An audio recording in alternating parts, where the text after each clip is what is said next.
आज हम सुनेंगे एक खौफनाक बुलेट पर बुढ़वा चुड़ैल की कहानी।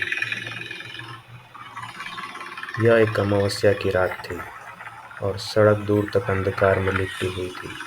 कार्तिक, जो बाइक चलाने का शौकीन था, अपने बुलेट को तेजी से हाईवे पर दौड़ा रहा था। इंजन की गड़गड़ाहट उसके कानों में संगीत जैसी थी और वह रात की सवारी का पूरा आनंद ले रहा था। ठंडी हवा उसके चेहरे पर लग रही थी और आसपास की दुनिया धुंधली हो गई थी। कार्तिक अपने ससुराल से लौट रहा था, जहां उसने मिठाइयों का भरपूर आनंद लिया। उसकी पसंदीदा खुशबू का इत्र उसने लगाया हुआ था, जिसकी हल्की महक उसे अपनी पत्नी की याद दिला रही थी। जैसे ही वह रात की सुनसान सड़क पर आगे बढ़ा, वह अपने विचारों में खो गया, इस रात की ताजगी का आनंद लेते हुए। जंगल का एक घना हिस्सा उसके सामने आया, जहाँ पेड़ एक दूसरे के इतने करीब थे कि उन्होंने आकाश को पूरी तरीके से ढक लिया था। वहाँ की ठंडी हवा उसके रोंगटे खड़े कर रही थी, लेकिन उसके इस मौसम का असर समझकर नज़रअंदाज कर दिया था। काले आसमान में 2 का समय चमक रहा था और कार्तिक की धड़कनें तेज हो गई थी। वो अपने बुलेट बाइक को तेज गति से इन सुनसान सड़क पर दौड़ा रहा था, जो घने जंगल के बीच से गुजर रही थी। बाइक का इंजन गहरे गुनगुनाते स्वर में गूंज रहा था और चारों ओर सन्नाटा था।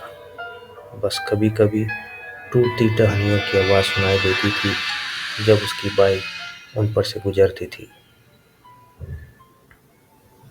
अचानक आसमान में बादल घिरने लगे और कुछ ही पलों में मूसलाधार बारिश शुरू हो गई। कार्तिक ने बारिश से बचने के लिए अपनी बाइक की रफ्तार धीमी कर दी। कुछ आगे बढ़ने पर उसे एक पुराना बस स्टैंड दिखाई दिया। उसने सोचा कि बारिश थमने तक वहां रुकना बेहतर होगा। उसने बस स्टैंड के नीचे अपनी बाइक खड़ी कर दी और खुद भी छत के नीचे खड़ा हो गया। बारिश की बौछारें लगातार तेज हो रही थी और आसपास का माहौल और भी रहस्यमय हो गया था। कार्तिक ने खुद को बचाने के लिए जैकेट को और कसकर लपेट लिया। अचानक उसे ऐसा महसूस हुआ जैसे कि वह वहां अकेला नहीं है। उसके चारों ओर अजीब सी सिहरन थी, जैसे कोई अदृश्य ताकत उसके पास मौजूद हो।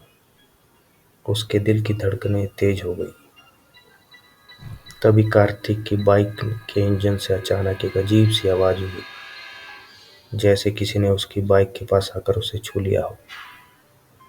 वह मुड़कर देखने ही वाला था कि तभी एक औरत की हंसी उसके कानों पर पड़ी, जो हवा के साथ खुल गई थी।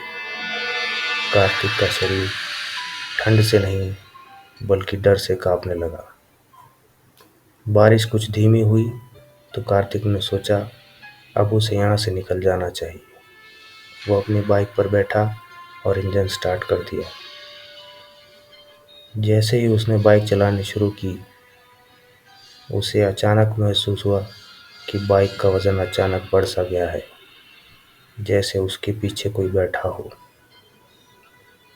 उसे लगा कि शायद उसका कोई वहम हो, लेकिन जैसे ही उसने बाइक के साइड मिरर में देखा, मानो उसकी सांसें थम गई। मिरर में उसने देखा उसके पीछे एक महिला बैठी थी, जिसके लंबे बाल हवा में उड़ रहे थे और उसकी आंखें बिल्कुल सफ़ेद थी, बिना पुतलियों के। उसका चेहरा विकृत और भयानक था और उसके होठों पर एक डरावनी मुस्कान थी। वह चुपचाप बैठी थी, लेकिन उसकी मौजूदगी ने कार्तिक को अंदर से हिला कर रख दिया था।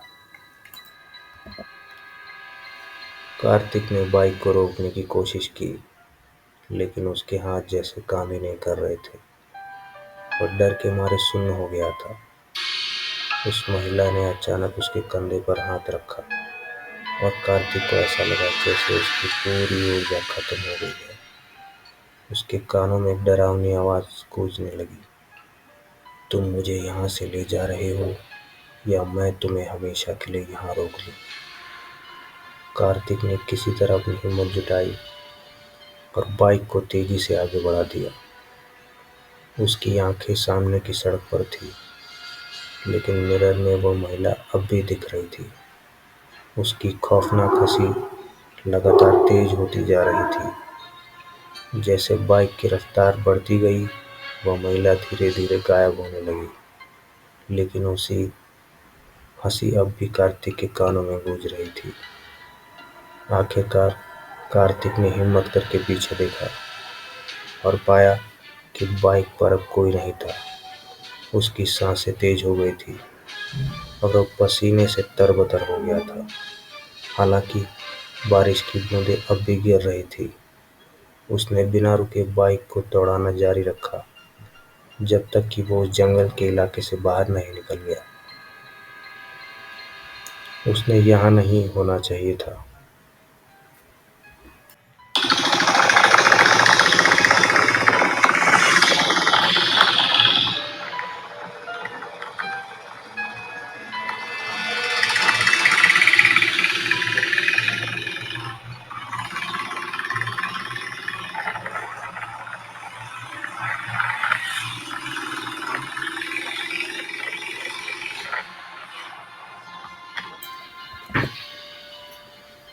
कार्तिक के दोस्तों ने उसे इस सड़क के बारे में चेतावनी दी थी।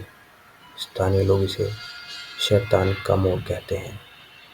यह सड़क सकरी थी और घने जंगल में घूमती थी, और इसके बारे में कहानियां थी जो कि किसी को भी सड़क से दूर रखने के लिए काफी थी। विभूतियां, आकृतियां, बिना कोई निशान छोड़े गायब हो जाने वाली गाड़ियां और अचानक आ जाने वाले घुटन भरे कोहरे की बात करते थे। लेकिन कार्तिक ने इन कहानियों को हंसी में उड़ा दिया। भूत प्रेत की बातें बच्चों के लिए होती हैं। इसके अलावा एक घर जाने के लिए एक शॉर्टकट था, और वह थक भी गया था। जंगल के पेड़ उस जैसे उसकी ओर बढ़ते आ रहे थे। उनकी शाखाएं हड्डियां की तरह उंगलियों की शक्ल में हवा में झूल रही थी, मानो उसे पकड़ना चाहती हों। हेडलाइट्स मुश्किल से ही इस घने अंधकार में कुछ देखने लायक प्रकाश फैला पा रहे थे, जो सड़क पर लंबी अप्राकृतिक परछाइयां डाल रही थी। कार्तिक आगे झुककर बाइक का हैंडल पकड़ रहा था, लेकिन कोहरा गाढ़ा होता जा रहा था, जैसे उसके आसपास की दुनिया को निकलने पर उतारू हो। और फिर उसने देखा, एक आकृति सड़क के बीचों बीच खड़ी थी। कार्तिक ने तुरंत ब्रेक मारा और उसकी बुलेट उस छायादार आकृति से कुछ ही इंच दूर जाकर रुकी। उसका दिल जोर जोर से धड़कने लगा और वह समझने की कोशिश कर रहा था कि वह क्या देख रहा है। वह एक महिला थी। उसका कपड़ा फटा हुआ था, उसके बाल उलझे हुए और काले थे। वह बिल्कुल स्थिर खड़ी थी। उसकी पीठ कार्तिक की ओर थी और उसके हाथ उसके किनारे लटके हुए थे।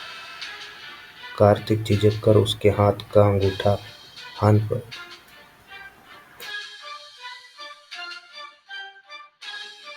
पर जाने से रुक गया।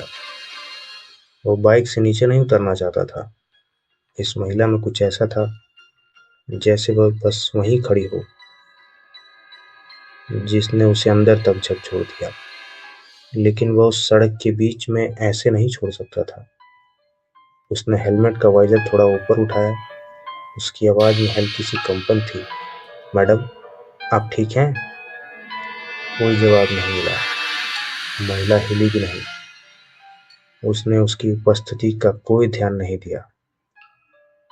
कार्तिक के रीढ़ की हड्डी में सिहरन दौड़ गई और उसने बाइक को रिवर्स करके मन बनाया। लेकिन फिर जैसे किसी अदृश्य ताकत ने उसे मजबूर किया, उसने बाइक को स्टैंड पर खड़ा कर उसे बंद किया और धीरे धीरे आगे बढ़ा। ठंडी रात की हवा ने उसे झकझोर दिया। कोहरा उसके पैरों के चारों तरफ घूम रहा था। वह अपनी सांसों की आवाज़ सुन सकता था, जो तेज और भरी हुई थी। जब वह धीरे धीरे उस महिला के करीब जा रहा था, उसकी हर एक इंद्रिय उसे बाइक पर वापस जाने के लिए कह रही थी, लेकिन वह खुद को रोक ही नहीं पा रहा था। मैडम, उसने कांपती आवाज में पुकारा। महिला धीरे धीरे मुड़ी। उसका शरीर कठोर और अप्राकृतिक था। कार्तिक का शरीर जम सा गया। उसकी खून की बूंदें ठंडी हो गईं। जब उसने उसका चेहरा देखा, उसकी त्वचा सफेद, लगभग पारदर्शी थी और उसकी आंखें खोखली, काली गुफाएं थीं। उसका मुंह खुला हुआ था, एक मौन चीख की तरह, और जैसे ही वह उसकी ओर बढ़ी, कार्तिक ने घबराहट में देखा कि उसके पैर जमीन को छू ही नहीं रहे थे। कार्तिक घबरा कर पीछे हट गया। उसका दिल की धड़कनें तेज हो गईं। वह तेजी से बाइक की तरफ भागा और उस महिला और करीब आ गई। लेकिन किसी तरह उसका हाथ हैंडल पर लगते ही बाइक ने अचानक स्टार्ट ले लिया और बिना किसी देरी से वह तेजी से सड़क पर दौड़ गई। उसकी हिम्मत नहीं हुई पीछे मुड़कर देखने की, लेकिन उसे ऐसा महसूस हो रहा था कि वह महिला अब भी उसके पीछे ही थी। सड़क जैसे अनंत हो गई थी। चाहे वह कितनी भी तेजी से चला जाए, पेड़ वहीं बने रहते थे। कोहरा हर तरफ से दबाव डाल रहा था। उसकी घड़ी का समय अब भी 2:13 ही दिखा रहा था। सड़क मुड़ती और घूमती रही, लेकिन कोई अंत दिखाई नहीं दिया। कोई संकेत नहीं, कोई मोड़ नहीं, बस वह घना अंधकार और घुटन भरा कोहरा। कुछ समय बाद कार्तिक को लगा कि अब उसकी बाइक की गति थोड़ी धीमी हो रही है और उसकी घबराहट थोड़ी कम होने लगी। उसने धीरे से बाइक को रोककर गहरी सांस ली और आसपास की स्थिति का जायजा लेने की कोशिश की। वह अब भी उसकी सड़क पर था। अब उसे कोहरा थोड़ा कम और रास्ता स्पष्ट नजर आ रहा था। अचानक उसे महसूस हुआ कि बाइक के पिछले हिस्से पर कुछ वजन बढ़ सा गया है। उसका दिल जोर से धड़क उठा। उसने कांपते हुए धीरे से पीछे मुड़कर देखा, लेकिन वहां कोई नहीं था। हैरान और घबराया हुआ कार्तिक बाइक को स्टार्ट किया और जितनी तेजी से हो सके उतनी तेजी से दौड़ाई। कुछ समय बाद वह जंगल के उस हिस्से से बाहर निकल आया जहाँ सड़क थोड़ी चौड़ी और रोशन थी। उसने एक गहरी सांस ली और महसूस किया कि वह इस भयावह अनुभव से बचकर निकल गया था। घर पहुंचने पर कार्तिक ने बाइक को गेट के पास खड़ा किया और जल्दी से अंदर चला गया। वह सीधे बिस्तर पर जाकर लेट गया, लेकिन उसकी आंखें बंद होते ही उसे एक ठंडी आवाज सुनाई दी, जैसे किसी ने उसके कानों में फुसफुसाया, तुम बच गए, लेकिन अगली बार शायद नहीं। उस रात कार्तिक सो नहीं पाया। उसने फैसला किया कि वह कभी उस रास्ते पर वापस नहीं जाएगा, लेकिन वह जानता था कि शैतान की मोड़ अब भी वहां था, किसी और की प्रतीक्षा करता हुआ, अपने अगले शिकार की तलाश में।